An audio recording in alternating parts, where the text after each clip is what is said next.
Today, I'm going to talk about autistic patterns of communication and autistic ways of communication. Communication, as we all know, is essential to having a good life. Communication is essential to being an effective person at whatever age you are in life. Communication is very important, and autistic ways of communication are very important to being autistic. One of the things that I find to be very insulting and disrespectful about the DSM-5 criteria for autism is the way that me and other people of my neurotype communicate is portrayed as, quote, deficits in social communication and interaction. As if the way we communicate is a problem indicates that there's something broken within us. I will admit, one of my recent hyperfixations has been communicational patterns found within autistic people, who certainly do not have a deficit in social communication or interaction, as some might have you believe. One of the primary areas in which autistic people mask is through hiding our natural communicative behaviors and replacing them with more standard or normative or neurotypical or expected communicative behaviors. On the outside, you might think, oh, well, this makes them more effective. No, it does not. It makes them depressed, makes them self-loathing, it makes them self-hating. I do not wonder that the rate of mental health issues is so high in autistic people, given that for some reason or another, for some of us it's more of a systemic thing, like such as treatments or therapies. For others, it's just more social conditioning. We are conditioned to hide who we are and how we naturally communicate. We are cut off from ourselves and we are cut off from the society around us. This has to stop.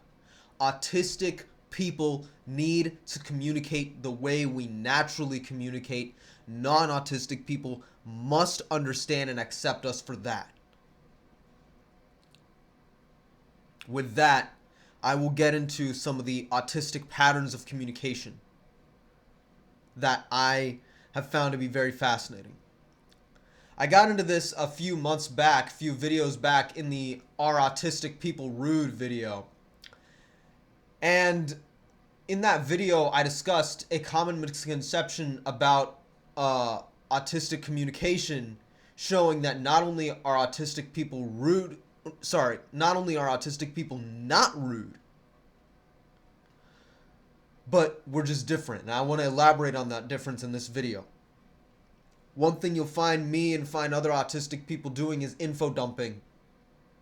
Very common behavior associated with people on the autism spectrum. I made a previous video talking about what info dumping is. Info dumping is narrating a great amount of information about one's special interest, about something that one is hyperfixated on at great length and in great detail.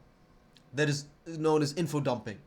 This is a very common trait that autistic people have, but this is one of the most common traits that autistic people unfortunately find ourselves masking. Second point is lacking or indirect eye contact. Eye contact is very interesting, and different cultures have different expectations around eye contact. In Western culture, it is socially expected that you make eye contact, and even it is considered to be a sign of shiftiness or untrustworthiness or even blatant disrespect if one is not making eye contact. In Eastern cultures, in certain Eastern cultures, it's more that like you make eye contact only with people of the same gender. In other Eastern cultures, it's you can make eye contact with anyone of your own age, but do not make eye contact with a person older than you, because that is challenging the authority of a person that is older than you. That's disrespecting your elders. In autistic culture, for want of a better word, eye contact is not really associated with age or gender or social expectation. It's simply not something that we autistic people do very much. Certainly, yes, there are some autistic people who naturally make eye contact. Most autistic people are not that way, and I am not one of those autistic people. And now thirdly, we have associative and repetitive speech patterns. You've probably already seen me do this in this video alone. You've probably heard me do this in some of my other content, and you may hear me do this in real life. We tend to, it sounds like rambling, but it's not rambling. We tend to sort of say one thing and then connect something similar, and then connect something similar, and then connect something similar. In a associative pattern, we tend to repeat ourselves. I think this is an extension of the repetitive behavior that is common to our neurotype. We tend to repeat the same thing maybe 2 or 3 times in various forms. Part of this may have to do with the fact that we are thinking about what to say next. Fourthly, and this is not to be rude, but it happens for a multiplicity of different reasons. Autistic people tend to be much more prone to interruption. One of the reasons why this may be the case is many autistic people also have ADHD. And interruption is common in ADHD people because, for a multiplicity of reasons, again, that's a separate discussion.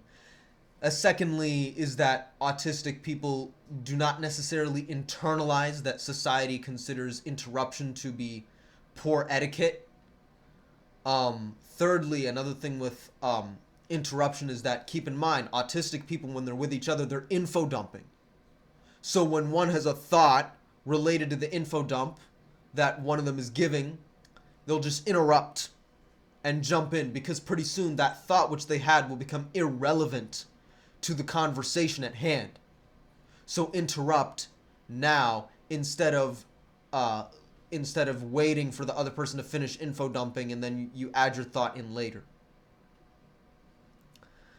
And then the fifth thing is not really a social behavior, but is a very much characteristic of autistic social interaction. And that is to say, sensory overwhelm and limited executive function. Autistic people are not all introverted, and autistic people do not lack the desire to socialize. However, autistic people's social batteries, metaphorically speaking, will be drained much faster than a neurotypical person's. Within an hour or so, I found this happening to me. An hour or less, I will no longer be able to sustainably interact with people because it's just that, like, the sensory overwhelm and the limited executive function. Executive function really governs a lot of social interaction. Even if you're not masking, it really governs a lot of social interaction. For instance, who to talk to, what to talk about, what to say and what not to say, how to read the room, and other things like that. And this is exacerbated further with masking. It does not only occur as a result of masking. You also notice in certain autistic people monotone speech, blunt speech. Again, this is not being rude, and I've already explained that in that previous video, Are Autistic People Rude? So go and watch that for more information. Number 7, you will notice a over-reliance on verbal communication, a under-reliance on nonverbal communication. You will notice highly literal speech, and you will notice a lot of attention to detail, a lot of perseveration on detail, especially while info dumping. Info dumps tend to be very highly detailed. And you do not tend to see much back and forth that contains implied meaning when an autistic person is saying it. Implied meaning is not something that we autistics do. We typically say exactly what we mean. We typically do not imply meanings. And to add on to that, what I said about literalism, we will use metaphors, we will use idioms, but that falls under the echolalia category a lot of times, repeating things that we hear out in the world. Echolalia is essentially echoing various statements that one has heard from other people, from media, from anywhere really, and sort of repeating it in context of your own conversation or your own monologue or dialogue, or multilogue for that matter. Echolalia is not to be confused with palilalia, which is repeating the words that you've already said under your breath. For instance, this would be an example of palilalia. This would be an example of palilalia. There. You will find autistic people doing both. The purpose of echolalia is to establish a connection to the entity or source that one has quoted from originally. The purpose of palilalia is to self-regulate. For all practical purposes, it is essentially a form of stimming. And then to add on to that, you will find autistic people to be very honest. You will find autistic people to be very, like I said earlier, blunt and direct and very open about our experiences. And this partly has to do with the fact that we've been rejected so many times throughout our lives, usually speaking, that when we find someone who's willing to listen to us, we just go all in. We tend to be very open about our experiences for that reason, and also because we don't really operate on social cues. And you will see a muted facial and bodily response in a lot of autistic people. And again, this is largely due to alexithymia. This is largely due to a difficulty of understanding and being in touch with one's emotional self. However, this may in part simply be an autism thing, less of a reliance on facial expression and bodily expression. An interesting thing that Tara Vance notes in her article about very grand emotions published on Neuroclastic, an interesting thing that she notes is that many big mood facial expressions such as smiling, laughter, grimacing, and other expressions that are fairly universal and commonly shared between cultures do occur in autistic people. They just occur in response to different stimuli than would be expected from neurotypical people. Many neurotypical people will display autistic behaviors, or so-called autistic behaviors. Many autistic people will display so-called neurotypical behaviors. It's just that in response to different things, different stimuli. And you also find that autistic people do not really engage in small talk. Small talk is just something that we don't really engage in. Small talk bores us. Small talk really, if you do small talk with an autistic person, they're just probably thinking to themselves, can we move on to the real thing now? Can we move on to the real topic of conversation? Small talk is just not something that we autistic people do with each other. Other than the, introductory, like, hi, how are you, or something. Just, like, checking on each other.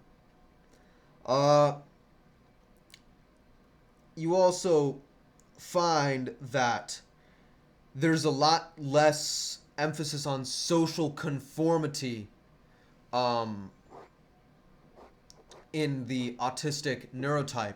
I think this generally tends to be the case. We autistic people tend to be a lot more non-conformist, decidedly, than our neurotypical counterparts. We tend to value social conformity and following social codes as an added nuisance and not as a form of communication. And that is, you may also be interested to find that autistic people will frequently weave. This is known as a weaver style of communication. This is a theory that was first brought up by Tara Vance once again. Will frequently weave topics of info dumping together. They'll take autistic person 1 will info dump about motorcycles. Autistic person 2 will info dump on depathologizing autism. Autistic person 3 will info dump on their favorite video game. and they'll all weave it together to create this tapestry of connection and bonding. I think that's very fascinating. The word I use for that is info building. Info dumping, then building it together.